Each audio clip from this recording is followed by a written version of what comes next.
Welcome back. This is From Startup to Grown Up. My name is Alyssa Cohn, and today I'm thrilled to welcome Jeff Scheiner to the podcast. He actually goes by Scheiner, and Scheiner is the CEO of 1Password. 1Password is a leader in human-centric security and privacy and comes with everything you need to protect, fill, and securely share your passwords, credit cards, and other private information.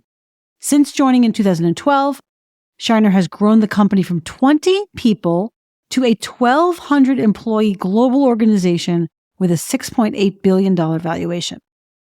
Scheiner and I covered a lot of ground, starting with the fact that he came on board as a CEO, but the founders didn't tell anyone for about 6 months. He had to kind of earn the right to lead, and we discussed exactly how he approached that and what he learned. We discussed how important it was for him to make sure he was fully aligned with the mission of the company before he joined, what he did in his early days, like step by step, and the traits he looks for now when he hires new senior executives. We also talked about fundraising. 1Password is a bit unique in that it was founded in 2005. Scheiner came on in 2012, and they didn't take any funding until 2019. We discussed that decision to bootstrap for so long, and also the decision to finally take on venture funding and how he vetted the investors, including Ryan Reynolds and other celebrity investors. We also covered Scheiner's top leadership practices that he's used to scale the company from 20 to 1,200 employees. Lots of practical tips here. So please enjoy my fantastic conversation with Jeff Scheiner, the CEO of 1Password. Jeff Scheiner, welcome to the show. It's so great to have you. It's great to be here. I'm so excited to talk to you today about 1Password and about your journey. First of all, tell us about 1Password, what the founding insight was and how you got involved. Yeah, so the founding insight was actually a really interesting one. So it's got two founding families, Dave and Sarah Rustam and Natalia. And way back 19 years ago, which is when it started, Dave and Rustam were actually building websites, and that was their job. And they were struggling a little bit to build them inexpensively enough, and were sometimes getting underbid by others. And so they thought, well, what do these commerce websites need? They need people to be able to log into them. They need to be able to, pay and stuff like that. So they actually started 1Password, and it's a little bit of lore, 1Password lore, but it was true. And it was like, it was going to be a 30-day project. So 1Password was going to be a 30-day project where they were going to, be able to build this app that would allow them to use test data and fill in and build their sites cheaper. And as soon as they started doing this, they started realizing, well, wow, this would actually be useful for themselves. But of course, to do it with themselves, they would need to actually do it securely. So they added the cryptography to it, and then they put it up on like shareware sites and things like that, and people started to buy it. And again, it really started off as solving a business need for them, and then very quickly turned into, wow, this is something that other people see value in. And then from there, it just blew up. Right. And so what they needed, just to clarify, like they were like, oh, we use 1Password, or we can somehow encrypt our passwords, or what specifically was their business need that everyone then decided, oh, we need this too? Yeah. Well, the very, very first need again was, on these e-commerce sites that they were building, they needed something that was going to, instead of having them type in all of the data every time they needed to test a website, could they build a tool that would fill all of this data in for them, right? So whether it's login information, credit cards, addresses, it was really about filling that out for them. But then they started to realize, well, geez, in our own lives, in their lives, they could use the exact same thing as they went about the web and started to shop. And the only difference there was between the test data and real data, of course, was the need to make it secure. So they added the security. Then all of a sudden, now they could start, surfing the web and shopping online and doing things like that in a much more convenient way. And then it started to turn into, wow, well, we can actually do it in a more secure way as well. And that's what got them excited to put that out there for others to start to use as well. Amazing. And I love how you call it lore. I love company stories and company lore. But what's interesting is the lore doesn't include you. So how did you get involved? Yeah. So that, like I said, was about 19 years ago. And over the years between sort of 2006, which is when 1Password itself came out, and then 2012, which is when I joined, it was still very much a consumer app. In fact, mostly an Apple app for the Mac and for iOS.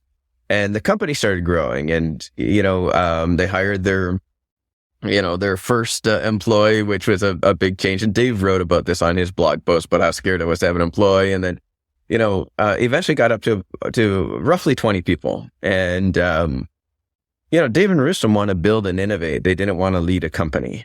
And, Dave and I actually knew each other for many years because I was his, boss back at IBM in the late 90s. And then he and Sarah lived up the street from Brenda and I. And so we became family friends and things like that. I'd gone my own way after IBM and was doing consulting in the US, and I had moved from sort of the architect role into a business leader role. And so, that's why he reached out to me, because I could still help. I mean, when you're 20 people, you do everything. I was building the app, but at the same time had some of the business, skills and interests that they wanted in growing a company. And so he reached out to me, I think it was like right around the end of 2011. And about 6 months later, I joined the company as their CEO. But I understand that they didn't tell everybody that you were the CEO. That's right. So for the first 6 months, they didn't tell anyone that I was the CEO. They knew, the folks knew that I had come in to help them lead and so on and so forth. But, when you're a small company like that, even though Dave and I had known each other for many years, it was I going to be a fit, right? Was I going to lead the company astray? Was I going to turn a super corporate or things like that Dave and team didn't want? And so they just said, and I certainly agreed to it. Like, hey, they brought me in and the paper said the CEO, but it's like, let's not tell anyone. Like, what's the need? And it goes back to something that I learned many years earlier in my life, and that was a leader leads. So you either lead or you don't, and then people will respect the way you lead, or they won't. So 6 months later, I think we were in somewhere in the Caribbean at our year beginning meeting, which we used to do in person back then. And that's when, we said to everyone, like, hey, here's here's why we brought Jeff in. And, by then everybody knew me and obviously I fit in. So I became the official CEO. Not that I would like to think that doesn't change much, right? Like, I would like to think that the title is maybe an outward reflection that's necessary, but inwards, hopefully people are leading you because you're helping go in the right direction, as opposed to just because you've got some, an acronym behind your name. Well, I love that, and I agree with that, but actually that's not necessarily the case in many cases. So I'm curious, when he said to you and they said to you, listen, we want to bring you on as CEO, but we're not going to tell anyone. I guess I would just ask, what was your first reaction to that? And then what specifically did you do for that 6-month period to gain credibility? So, I mean, the reaction to that was that made sense to me, because it can be very disruptive to a company to come in and, first of all, just say, here's the CEO, and then have everybody look at you and say, okay, lead, right? And it's not that way, right? We call ourselves the Gang of Five, right? Dave, Sarah, Rustam, Natalia, and I, and that's how we led. And first of all, when you're 20 people, what does leading mean? It means doing, right? It means lead by example. And so it wasn't much longer after I started. I was in Rustam's house. I can't remember what we were building. I think it was the iOS app or the Mac app. It was one of those two and stuff like that. And it was just building, but at the same time, it was being part of decision making and things like that as a group of five. But the one thing I do remember saying to Dave and Rustam when we were chatting ahead of time was, I'm going to double the size of the company.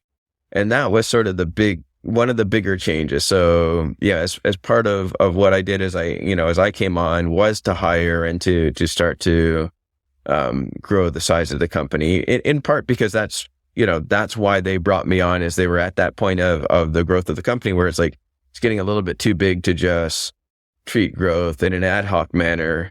And if we were going to continue, we would need to grow the size of the company, or we would need to explicitly, keep it small and shrink it.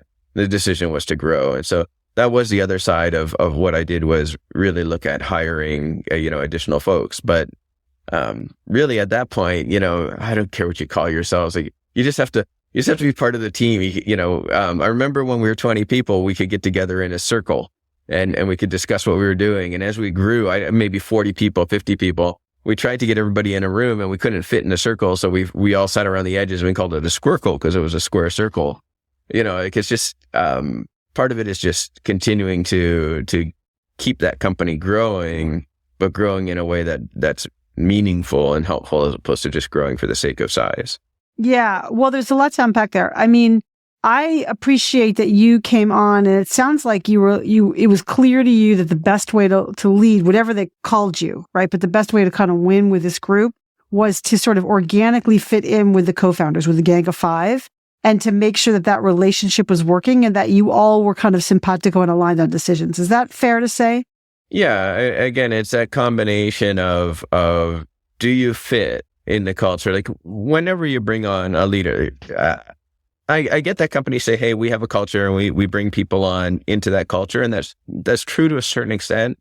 But the reality is your culture is the combination of the people at the company, and there's an outsized impact on culture from the senior people, from those who are leaders. And so when they were going to bring me on, again, it's like, what impact was I going to have on the culture? Was it going to be positive? Was it going to be negative? And then the second side is just to show, like, the folks at the company that you're actually adding value. And there's many ways to do that, whether that's, in terms of organization, in terms of communication, in terms of, in this case, just like, hey, we're here to build a product, help build the product, right? And make sure it's the right product to build. Especially early on, you can have a more direct impact in terms of just being part of the design and development and customer support and everything else of the company than you can perhaps even now at 1,200 people. Yeah, that's so true. So you came on, and I mean, I'm assuming that everybody assumed it was like you were coming on in context of being another co-founder. Really, I mean, that was kind of probably the vibe in a way, or you were kind of an important leader inside of this co-founding team. And I'm just wondering, first of all, what kinds of conversations did you have? I knew that you know these guys. I know that you knew these guys anyway, but like, what kinds of conversations did you have in advance to make sure that this was going to fuse together? Yeah, it was really about, what are we trying to accomplish, right? From a company point of view. So I'll be honest, the first thing I wanted to do is make sure that I understood where we were going. Like, because if, are we trying to grow the company? Are we trying to, shrink the company? Are we, trying to stay in a niche? Like, if I look at something like 1Password, there's so much immediate, obvious value in it, but are we trying to, help the world stay safe, or is this just about how do we get to X size and sell? Like, what's the company's goals? Because I want to build something. I don't want to, build it for 2 years and then just say, like, the goal is in 2 years to sell, or whatever the magic is. So that was the most important one to me, is what are they trying to accomplish? Like I said, I've known Dave and Sarah. They're the most down to earth human beings you'll ever meet. Sarah's an absolute joy, and we're not allowed a single all hands call where Sarah she must swear. The company demands that she swears, and she swears when she's happy. So it's like at the end of the meeting, if she hasn't sworn once, then there's concern. Like, it's just that sort of, I know people take the word family and overuse it sometimes at companies, but it is that family vibe. I didn't know Rustam and Natalia, so to me it was important to get to know them as people. And again, absolutely wonderful people.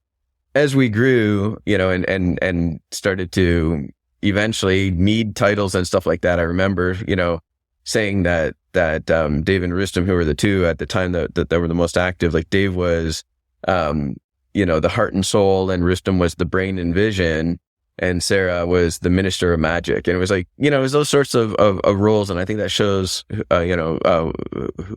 really where they were focused. And so it was about getting to understand, first and foremost, what is the goal of the company? Then two, what role did they want me to play? And I don't mean by title, but I mean by, change and impact did they want me to have?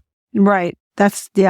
I think it's so important to have those conversations. And then it sounds like you were very focused on understanding that the company needed to grow, like literally grow in terms of people in order to achieve that vision. And I guess I'm just curious, what did you learn during that initial growth period, but then also during your now much bigger growth period? What have you learned about hiring, and specifically, what have you learned about hiring senior people? Yeah, I think the most important thing for me, especially when I look at hiring senior people, is what I call attitude and aptitude.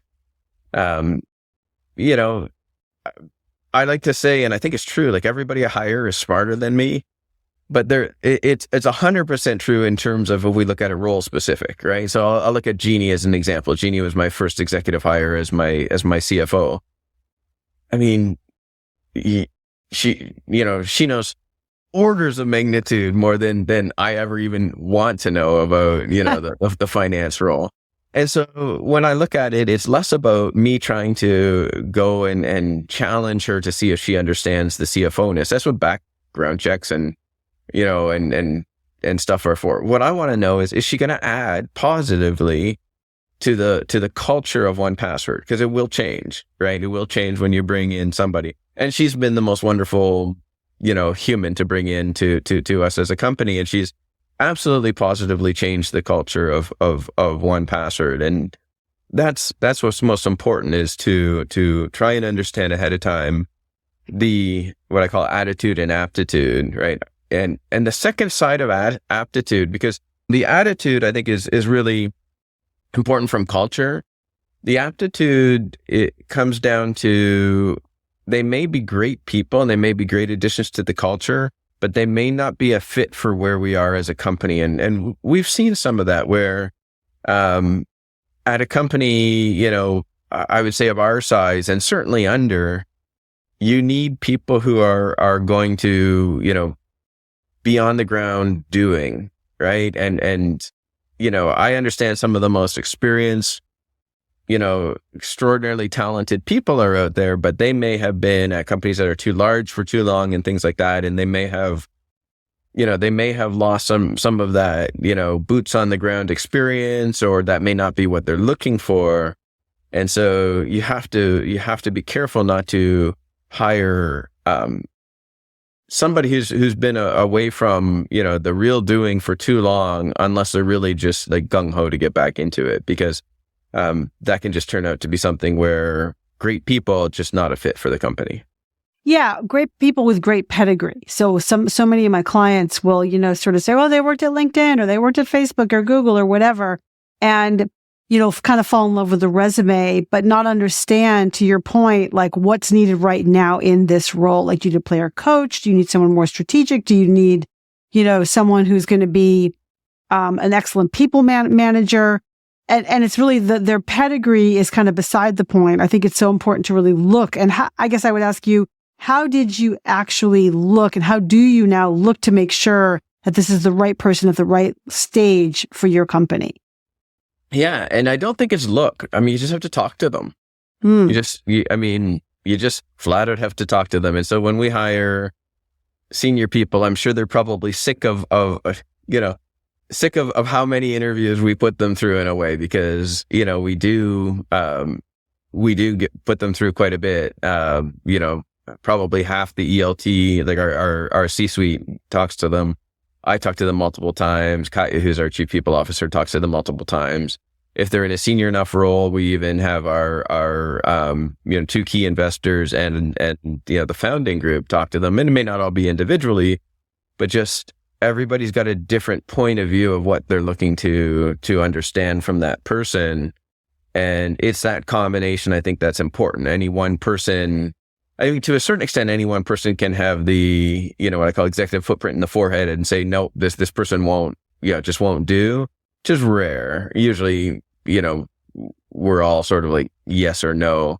But I do think it's important to get that combined group. I don't think there's any magic to looking at resumes and understanding what works better or worse. I've found it's location wise, company wise. I mean, unless you're looking for a very specific role where, say security, where you want to have a security background, very little of that is a real indicator to success. It can be a great resume or a mediocre resume. We're just not going to look at the poor resumes.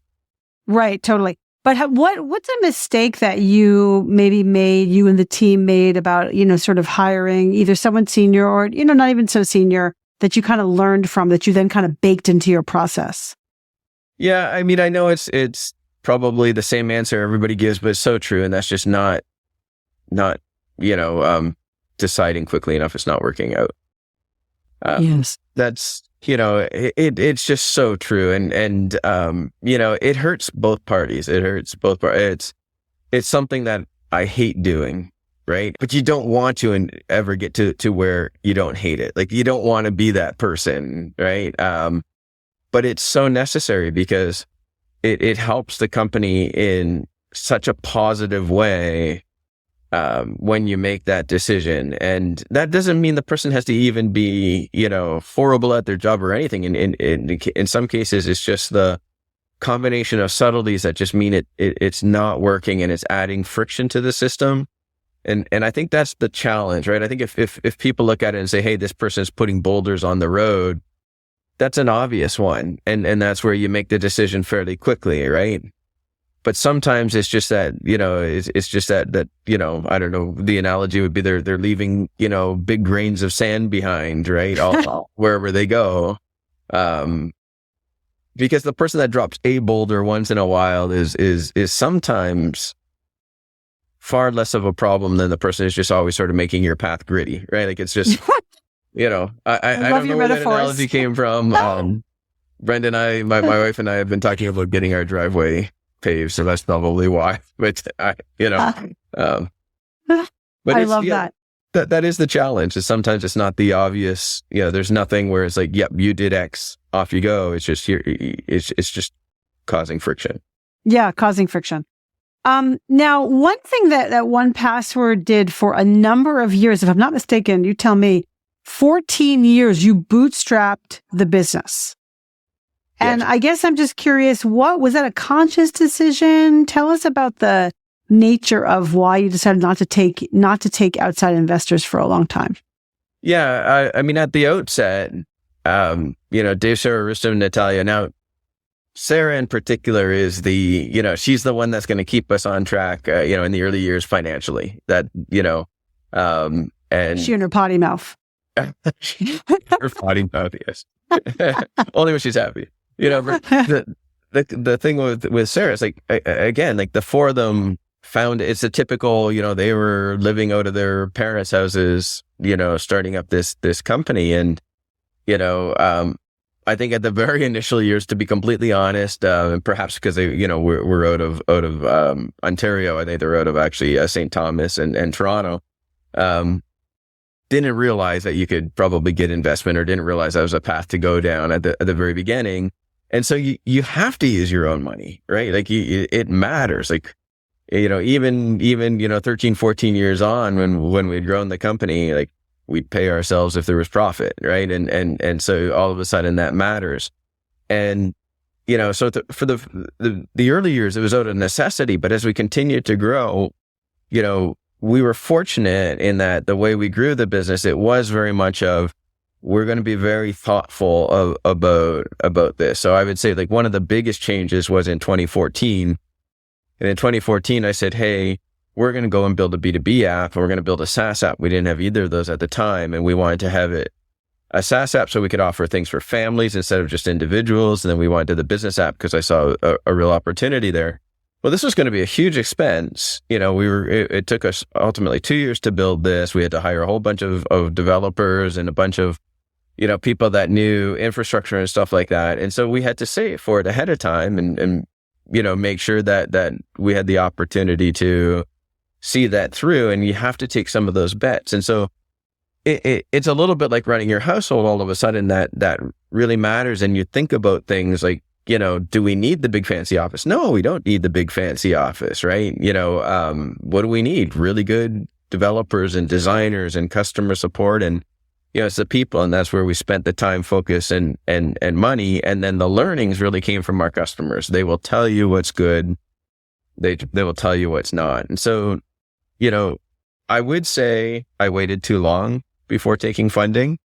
Funding absolutely has valid purposes and reasons. But at the same time, knowing the difference between a customer and a user is really important, because if you think of it, if you have a good idea, or if you have what you think is a good idea, you go to your family, your friends, your neighbors, you tell them their idea. What do they all say?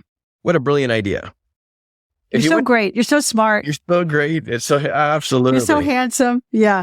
Yeah, I get that much often than I'd like. But if you go and instead you say, hey, I built this thing. Would you pay $1,000 for it? I don't need it right now. Or I'm a little short in cash. Like, you get the real world. And so the difference between a customer who's actually going to pay for something and a user is they will tell you where the value is, that's immediate to them and they're willing to pay for. And so there is something valuable about growing a company with customers, as opposed to, hey, we've got a bunch of users, but we're losing money every year, but it's okay because we have the funding. That can be valuable at times. I would say in general, far too many people take we'll just pay our way into growth, as opposed to really understanding it from a customer perspective. Yeah, it certainly forces you to make the so-called difficult choices and to run lean and all that stuff. And I'm curious if you could talk more about what you just said, which is I think I took money too late. So what was the point where it sounds like you were building that B2B, the B2B use case and the B2B product, and that's when you really realized we're going to need funding. But even leading up to that, what are some of the markers for anyone who's bootstrapping? What are some markers to realize, yes, you're doing it right, keep going, keep bootstrapping, or it might be time for you to switch and now take in a round of funding? How do you think about that? Yeah, each round of funding has to have a specific purpose that drives you closer to achieving the vision of the company. So in our case, it was, we launched B2B in 2016, and we didn't take the funding until the end of 2019. And the difference that I saw was, at the beginning, May 21st of 2016 is when we took 1Password, I think for Teams, it was called at the time, out of beta.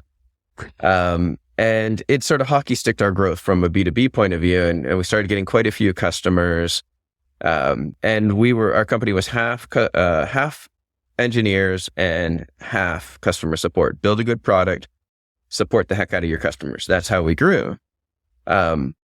And I had built relationships with a ton of VCs, but again, we were still profitable at the time. So, we didn't need the money, and I didn't really know what I would do with it at the time. It wasn't a case where if we had an extra X number of million, we could do something. But I started to realize, maybe in late 2018, about a year ahead of when we took funding, we need to mature as a company. I choose a theme every year. And so I chose the theme a little bit later in 2019 for the year 2020, growing and growing up is what I called it. And that was the purpose of the round. And the purpose of the round wasn't to just hire more people, but to sit there and say, okay, we've got, a group of engineers, we've got a group of customer support. We want to continue hiring both of those. But imagine if I could have a world-class go-to-market team, because we were getting larger and larger customers who had more complex needs and wanted MSAs and all of that sort of stuff, right? And need their own, need the account managers to handhold them and things like that. Imagine if I had world-class marketing so that people actually understood that we had a B2B offering, because even today when I go and talk to 1Password, a shockingly large number of people don't know we have a B2B offering. And so, it's things like that. We were doing, cash accounting in QuickBooks, and that's just not how you run a business, right? And so, that's where, like I said to you, it's my first exec hire. And so I wanted to grow these orgs, but I didn't know how to do that. Well, I knew how to do that, and that's attract world-class talent to lead those orgs. I didn't know how to go and attract world-class talent. People didn't know that we were a successful business because, again, we were bootstrapped and private and in security, so we were more private. And so that's where I went to, Arun at Excel is who I sort of built the best relationship, and said, okay, I'll let you, come in and do a round of funding. But we're going to also use it as sort of that kickstart, that public, hey, we're a real company. And that's really what got us started. And so we did that, I think, officially right at the end of 2019. And in January, I hired Jeannie. And, poor Jeannie. I mean, we were so immature at the time. I said to her, like, well, we'll get you some stock options, but you've got to go and build the stock option plan first. Right. Well, how they didn't turn her away. That's hilarious. Well, I think I just want to highlight a couple of things you said. It's so strategic because you were saying first of all, something that very few founders have the opportunity to say, which is, okay, we're going to take your money, VC, because you already spent the time and energy building a profitable business on your own, with your own sweat. And so that's one thing to say. And the second is to say that not only are we going to take this money to turbocharge and have world-class hires and really move forward, but we're going to have a coming out party. So it's almost like building our brand, making sure people know we're out there, customers, businesses know we're out there, but also that we're successful enough to bring on these, higher level executives who really knew what they were doing. So it was like a lot of things kind of coming together is what it sounds like. Yeah, that's right. And like I say, it's all about how do you put your vision first? How do you sit there and say, hey, like, we're trying to make it easy for people to stay secure online. That's our goal in life. But in order to do that, people need to know we're out there. And so that's a big part of how do we get forward. And then, some of the money, and this is admittedly a Arun term that I'm stealing because I think it's wonderful, but it's like the money itself can be courage capital. It can allow us to do things that we wouldn't otherwise be able to do, whether it's acquisitions or whatnot. Again, especially because we can stay profitable, we don't need to use the money for day in and day out, operations. We can actually look at the opportunities to advance the company's mission all that much quicker.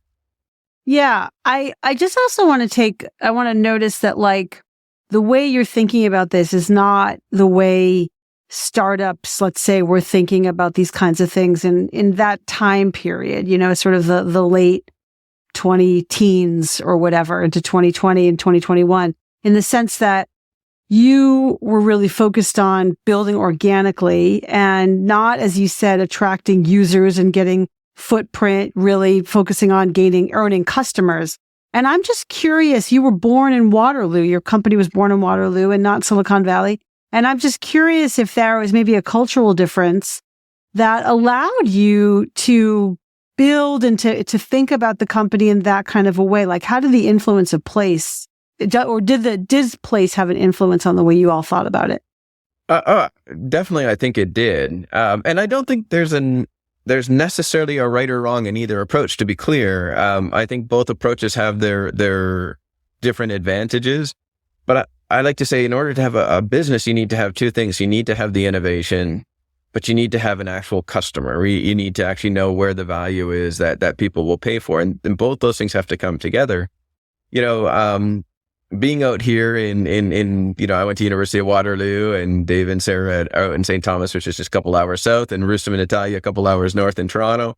Like, being in this area, it is, a pretty hotbed of technology, especially now, but it is different from the Valley. It is different from San Francisco.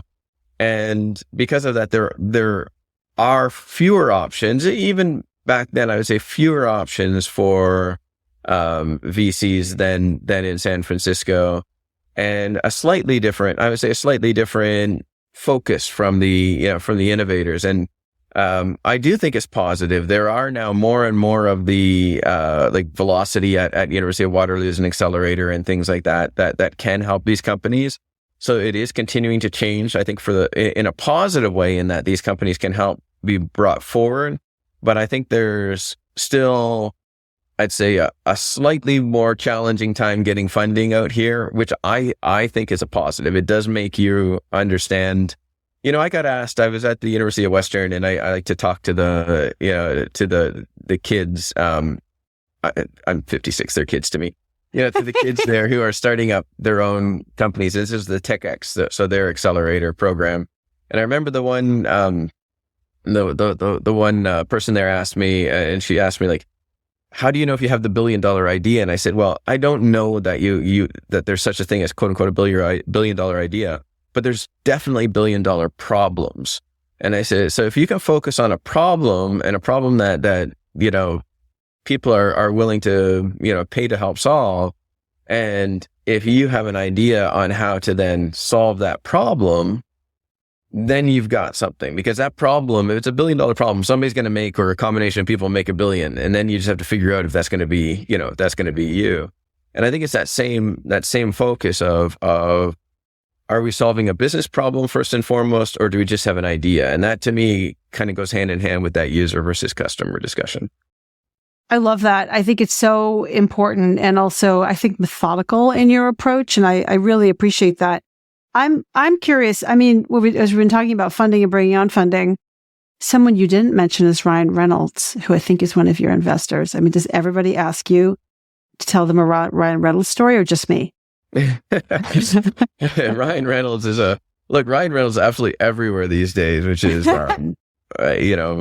probably part and parcel of Deadpool. But yeah, we brought him on along with, a ton of incredible folks like Trevor Noah, Murray Barra, and just Robert Downey Jr. Like a ton of fantastic folks. And so I always sit there and say, each round of funding has to have a purpose, and the money can be at the core of a purpose, right? It doesn't have to be. In our case, I really don't think it was. We took on a big amount of what I call courage capital, because again, we to this day we remain profitable, but that has allowed us to purchase to do some M&A and purchase a few companies. But when I look at it, the Ryan Reynolds of the world and things like that, I look at it and I say, imagine what it would cost for us to get all of those fantastic, well-known people to even mention 1Password. And here they are giving me money, right? Yeah, well, not me, but at least the company, right? Yeah. And so, of course, it's an investment. Of course, we want to give them a return and things like that. But we actually explicitly said, let's go after a bunch of these folks. Now, our investors, again, iconic in this round, did a fantastic job of hunting folks down. Couldn't get everybody that we were looking for. I'm a big Lewis Hamilton fan, and so I was hoping to get him, but I think he was busy driving or some such thing. So, but again, we got a ton of fantastic people, and I have to say, Ryan, is a proud Canadian. It's and one of the nicest people, brilliant. Like again,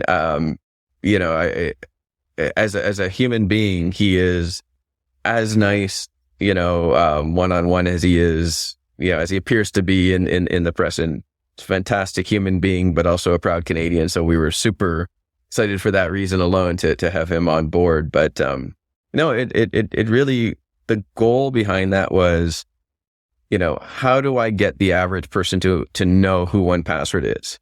And the average person doesn't care how much money we raise, doesn't care who the investors are from a VC perspective, but we'll know Ryan Reynolds, right? And we'll know Trevor Noah and folks like that. And so, when we can bring some of those folks on and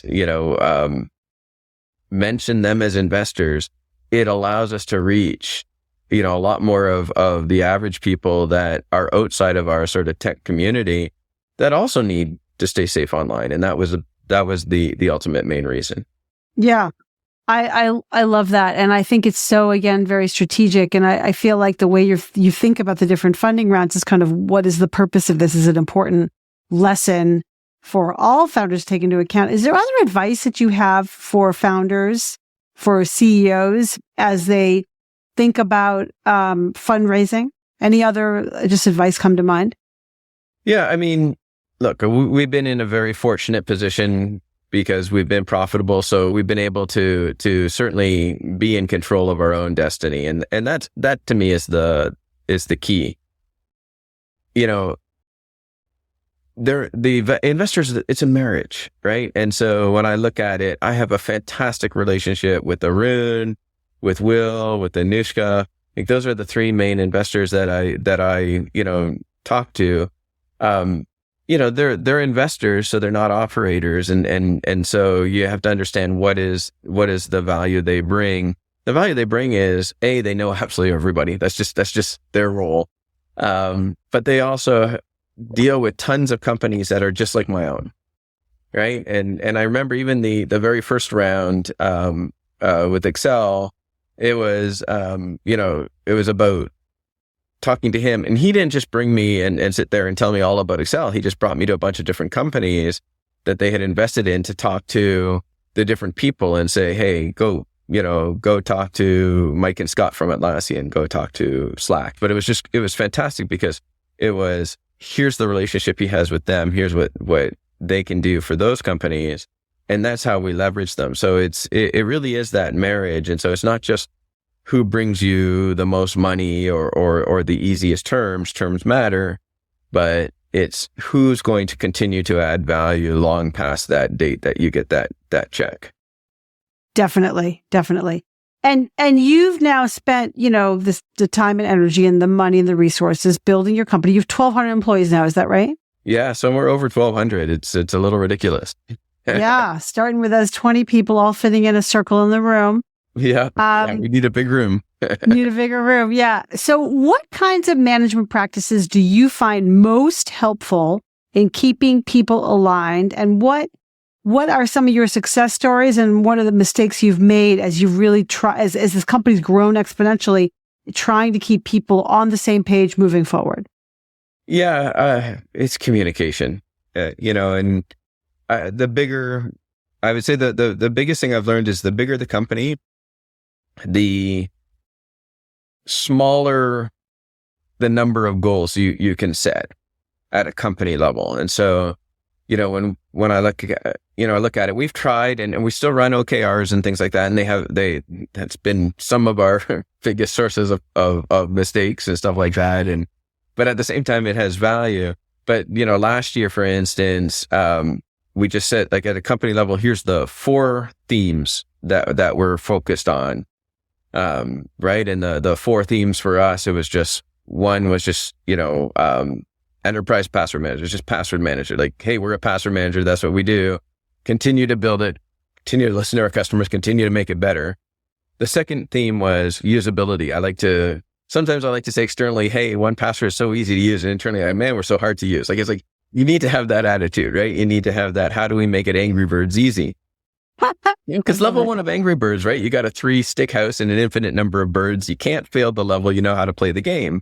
And we need to make, 1Password that simple for new folks.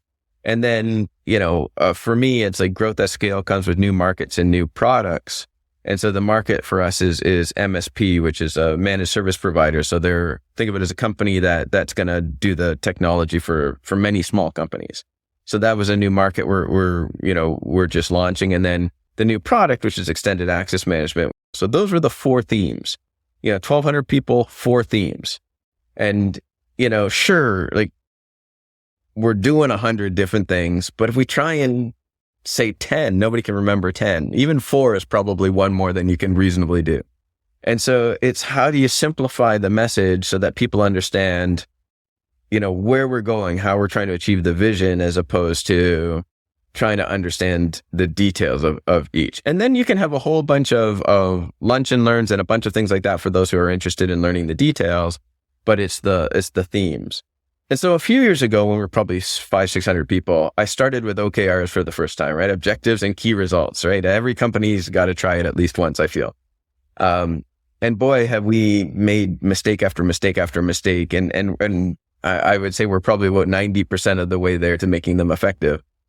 But the one thing I found, the biggest mistake with objectives and key results is, the first year we tried it, we said, well, if it's important, it will be an objective. And so all of a sudden, like, everything we were doing became an objective, as opposed to saying what the objectives were and then looking at what we were doing. And so, that became a little bit of it became fake, right? We didn't know it at the time, but it just became, oh, well, we're doing it, so it must be important. Therefore, it's an objective. And so I would say, the OKRs are something that can be really valuable. But if you find as a company that you have people who are tracking the OKRs as opposed to just them being tracked naturally, it means your objectives are wrong. Because if your objective is right, then people are looking at it and going, man, how am I doing against this really important thing? If your objectives are wrong, like if the OKRs are different from your real objectives, then you're going to have people who are just tracking the metrics to the objectives so they can report it once a month, but nobody's actually using it to really understand how the business is doing. And so it's shockingly difficult to get those two aligned. But it's working. It's slow, but it's working. I think the other thing we did was we kind of graduate, like every time you grow, expect everything to change. When we were real small, we were like, we're not going to have roles and titles, right? Because we don't like, that's where, we chose fun titles, right? So again, chief eliminator of obstacles, I still prefer that over CEO, but then we let people choose their own titles as long as they weren't like official titles. Like you can't just name yourself a VP. So we had, like droid developer, was I think Michael Verde, if I remember correctly, but he was like on the Android team, right? But then we had people who would just choose weird, like completely meaningless names. And as we grew, like people didn't know where to go anymore. So we had to choose real titles. And we didn't want managers, because we just wanted, like, we didn't want the hierarchy. And then I remember at one point in time when we had our first manager, like we resisted it for so long. Then we made Rob our manager on the customer support side. And it's like a week later, the gang of 5 of us were standing around going, man, these manager things are awesome. Like you just have to, you have to be able to say what is good for where you are at that size and position of a company, and let some of your bygones be bygone in terms of what you said you would never do. Yeah. What was the hardest shift for you? One of the hardest shifts for you to make as in these different moments of like exponential growth? Yeah, I think the hardest shifts, there's two. One is fairly early on. There's a people shift. When you're a small company of 20, everybody's doing everything. And,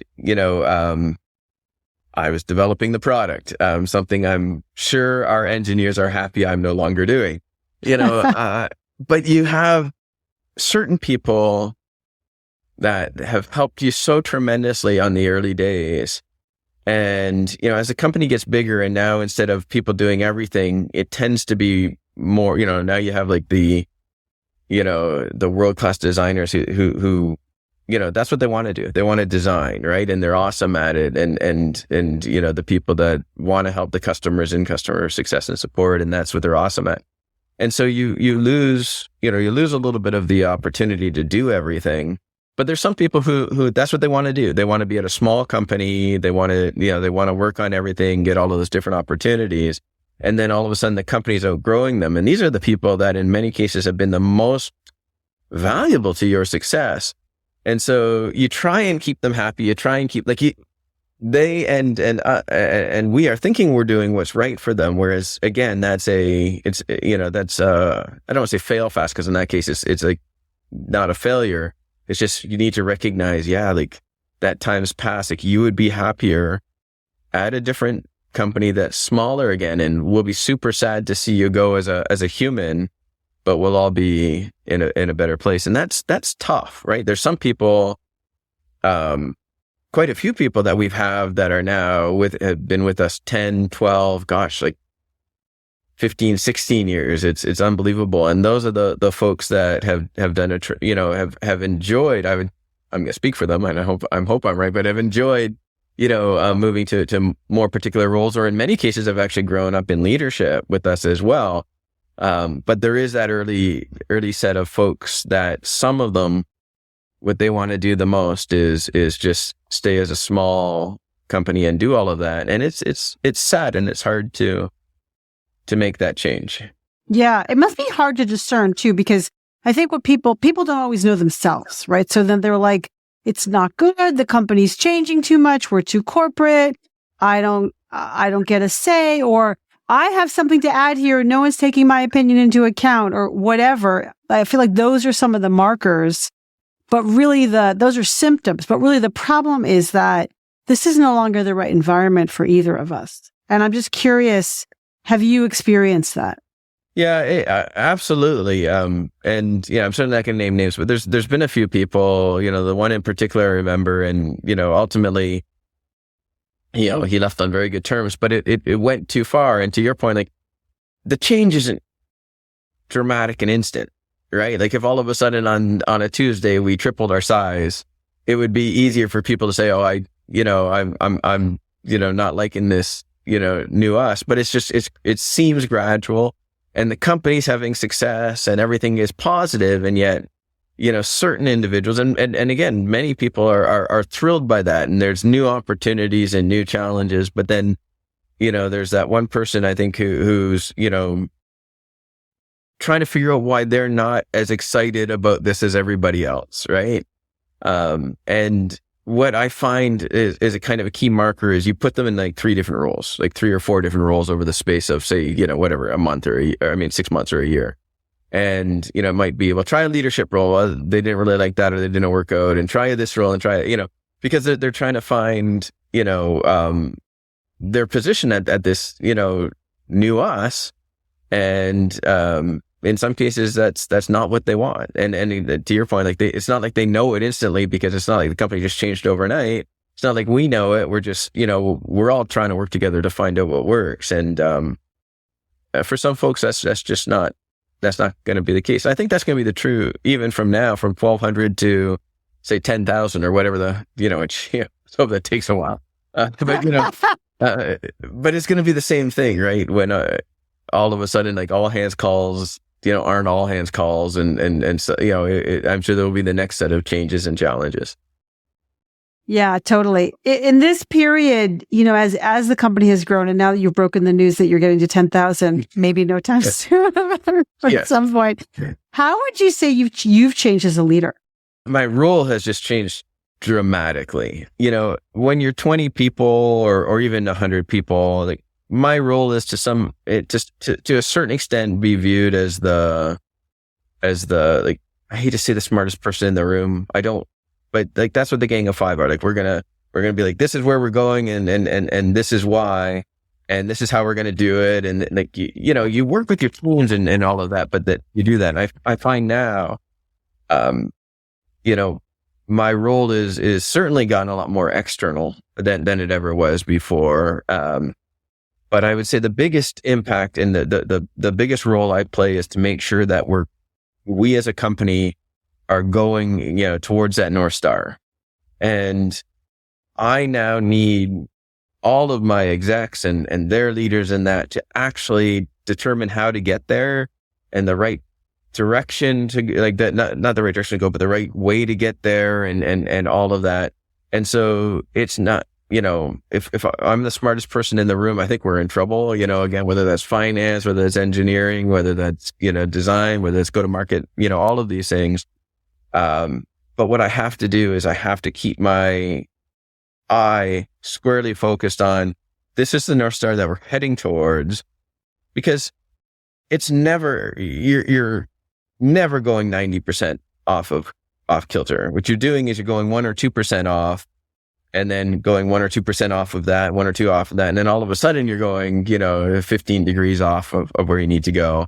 So I would say the biggest change is really just to keep that focus while not being the one that necessarily understands how to get there or what we need to do. And it's interesting. I've found my role changes, like most people's role, like many people's role here as you grow, every time we change by 25% in size or so, or 30% in size, my role changes subtly, as we get in more and more, really talented people who are able to do their role much better than I could ever dream of.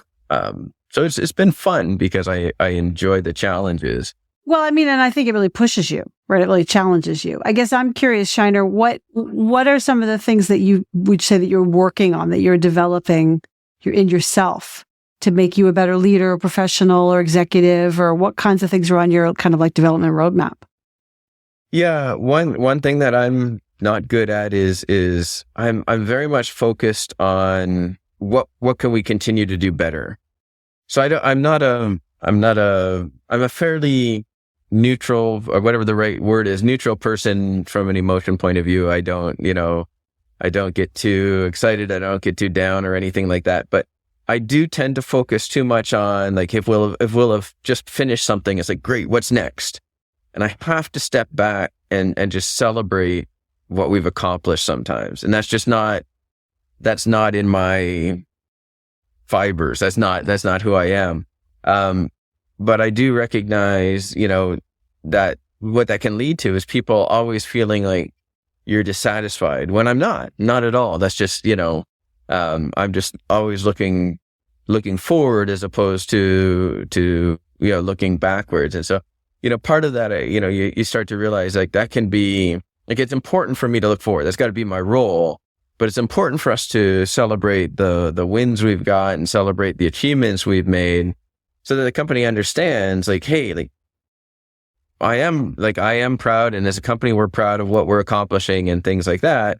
While at the same time being able to then say, and then a week later, it's like, okay, and here's what we're doing next. Right.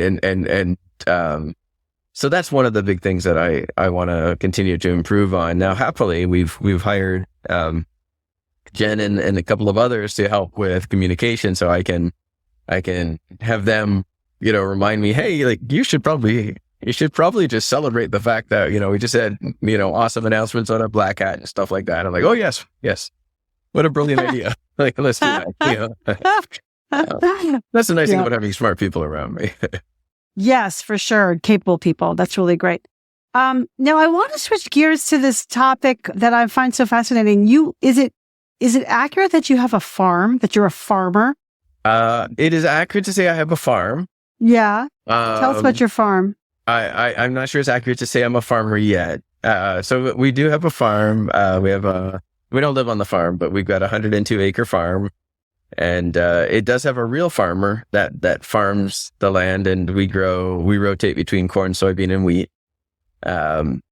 For me, I want to play farmer, and that is my escape from reality. And so what I've actually been doing is playing. I bought a used tractor probably about 2 years ago, just from an auction, and it was one of these ones. It was actually typical Canada. It's a great Canadian story because in Canada and probably Minnesota and other places like that, you go to a mall, you'll see these tractors sitting there all winter, and they're just there to plow the snow off of the parking lots. Well, because of that, they just get eaten alive by rust, and so you can buy them pretty inexpensively. And so I've been basically for the last year or so tearing this thing apart and rebuilding it, and just having a wonderful time doing that. But I do plan to turn it into a hay tractor, so I can take a few acres of the farm and grow and roll up the hay as well. That's amazing. How does that fit into the picture, the multifaceted tapestry that is you?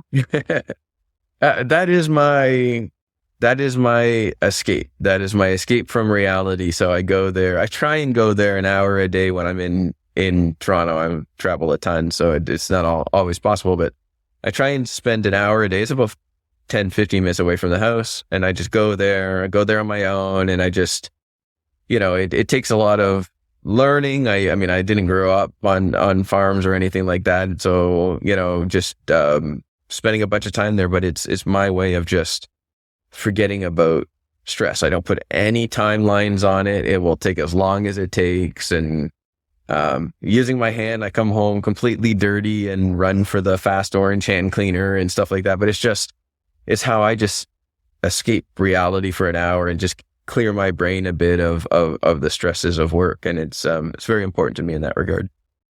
That's lovely. So it's kind of like almost a meditative practice. It is, like Dave and Rustam. I don't know if they're still into it, but they were big into yoga for a long time. I've tried it. I hate it. It stresses me out. I don't stretch. I don't bend. I'm going to do the dirty hands in the tractor route. Nothing against yoga. It's great for people who can do it. It is not me. Yeah. I'm a weightlifter myself. I can't relate to yoga at all. But I think it's really helpful for everybody to have a practice, and actually a physical practice, one way or the other, a physical practice to really help them, I guess, balance out the heady side of us. Yeah. I always say it's like something that takes enough attention that you can't focus on work, but isn't stressful to the point that it's just adding to your stress. Used to be Lego for many years, and I've still got a Lego kit that my friend gave me here, that I'm working on. So just something building for me has always been fun, but getting my hands dirty is a little bit more fun. I do have green paint all over my hand because my green John Deere paint exploded in my hand yesterday. So battle scars. I love it. I love it. Shiner, if for any leader over a career of decades, you have highs and you have lows. Can you share like maybe one of your big highs was and what one of your big lows was? Yeah. My highs are I think mostly people related and perhaps not something that happens quickly, but it's just, seeing some of the folks, the Ricks, the Michael Fays, the Matt Davies and that I've worked with for many years and see them grow into really capable leaders like that. That's what I enjoy. Jeannie would be a great example of that. She came on, at the beginning of 2020 as our, I think VP titled role, but the head of finance. She's grown her team. She's now our CFO and she's just done a tremendous job. And to see her grow, has been, tremendously satisfying to know that I've, I don't know, I played some role in it and, I just find that tremendously satisfying. I would say one of the times that I remember probably the most sad I've been, I'd say at work outside of, personal things, but from a work point of view was actually back at IBM when, I was working on e-commerce for many years and, I'd been working on, so I won't go into the details, but I've been working on something that I thought was super important. And for the life of me could not get my manager to understand that it was important. Now, in hindsight, I could have been wrong. I mean, maybe I was wrong and she was completely right, but it was so frustrating that I couldn't communicate the value. And, it was something that I just felt really important on. It was really important. And I ultimately couldn't communicate the value of what I was trying to accomplish and, could see, again, this is where I was adding the friction ultimately to the system because I just had completely different beliefs. I ended up, that's where I ended up leaving IBM at that time and saying, hey, I'm going to go and do the consulting route in the US where I can put more of these beliefs to practice. But it's just, I find that to be, if I can't, help others understand where the value is, I get really frustrated by that. Now, I would like to think that I can, now, especially with the great people that I've got around me, like understand like, hey, as Rick likes to tell me, like Shiner's got 12 ideas by noon, one of them might be good. So I got to recognize that it's quite possible it's one of those other 11, but yeah, that was really sad. I was so convinced that it was of value. But I couldn't over many months express the value in that. So that was really frustrating and sad for me personally. Yeah, I can relate to that. And also it sounds like it really pushed you to do the thing you needed to do next. It did. Again, like it didn't make much sense to stay there and again, be a part of the friction. Like ultimately, whether I was right or wrong is irrelevant, right? I wasn't in the position to make the call. And I recognized that and I wasn't going to fight that. And so that part of it was fine, but it was just, like you say, something that led me to move on where I could be in more of a decision-making capacity. Right. Just a few more questions. Have you ever experienced imposter syndrome or severe self-doubt? Yeah, I don't know about severe self-doubt, but definitely imposter syndrome and definitely, definitely doubt, like you say, imposter syndrome is always like at some point they're going to find out I'm not an X, right? Like, I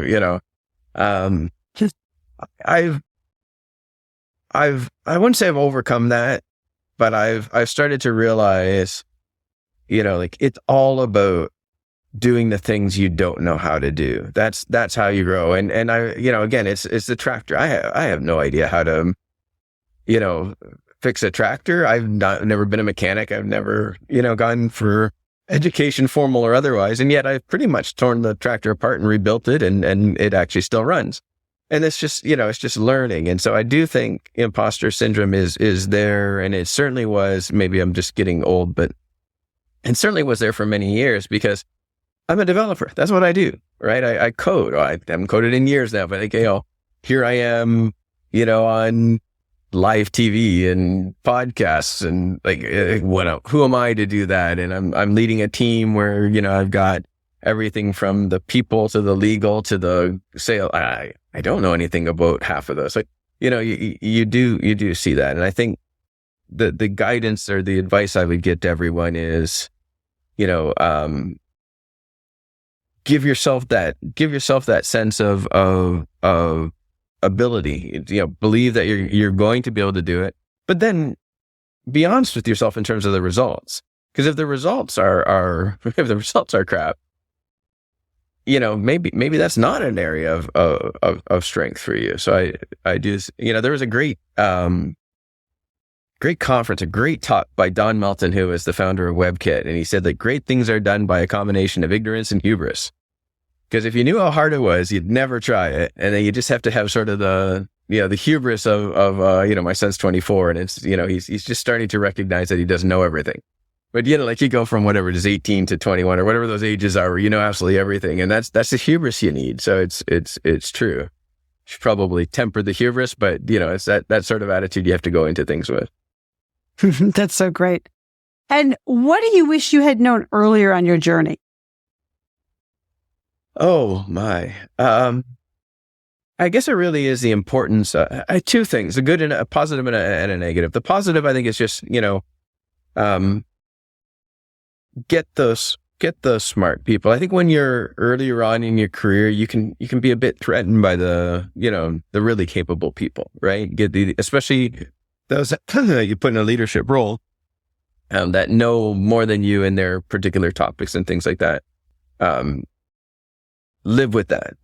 Understand that there'll be a level of am I threatened by this person or things like that. That's okay, right? That's just going to push you to be harder, but don't let it become a barrier to hiring those people or being, transparent with those people when you don't know something. I think that's the biggest, way that you can move yourself in a company forward. I would say on the negative side, it's a tremendously lonely job as a CEO.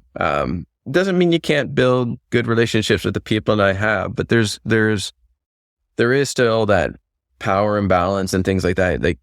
You need to be there for when your folks come to you with concerns, be they work, personal, whatever. And it's very difficult to go to people because, again, my job, and maybe I just haven't learned that this isn't really my job is to take away the burdens, to help the folks. So it's a lonely job. It's not for everyone. Yeah. Wise and very realistic. And last question, what advice do you have for other founders and leaders as they embark on their journey to grow into leaders? Again, I think it's what I said, is surround yourself with great people. And that can be your investors, that can be, different groups. There's the C100s, there's, a bunch of different groups that you can involved in with other leaders, whether it's founders or CEOs. Again, hire the smartest people you can and surround yourself with people that are more experienced, that can talk you off a ledge every once in a while, because you'll need to be talked off a ledge every once in a while. The other thing that I've used personally, and I don't know if this is going to help others, and I use this more for things where I get nervous. So, live TV or stuff like that. It's just a week after the event, nobody's going to remember it. You'll remember it. I can't watch or listen to myself or anything like that, but nobody else is going to remember it a month later if you screwed up, right? And so you'll feel terrible about it and stuff like that, but you just got to learn, hey, a month later, it will all be over. It will all pass. And you just got to look that month ahead and say it'll be fine, and not let things like that really paralyze you with fear, because they can, and especially earlier on in your career. Excellent advice. Shiner, this has been such a great conversation. I really appreciate your time. I appreciate the discussion and how honest you're being, and I just think people are going to get a lot out of this. So thanks for joining me.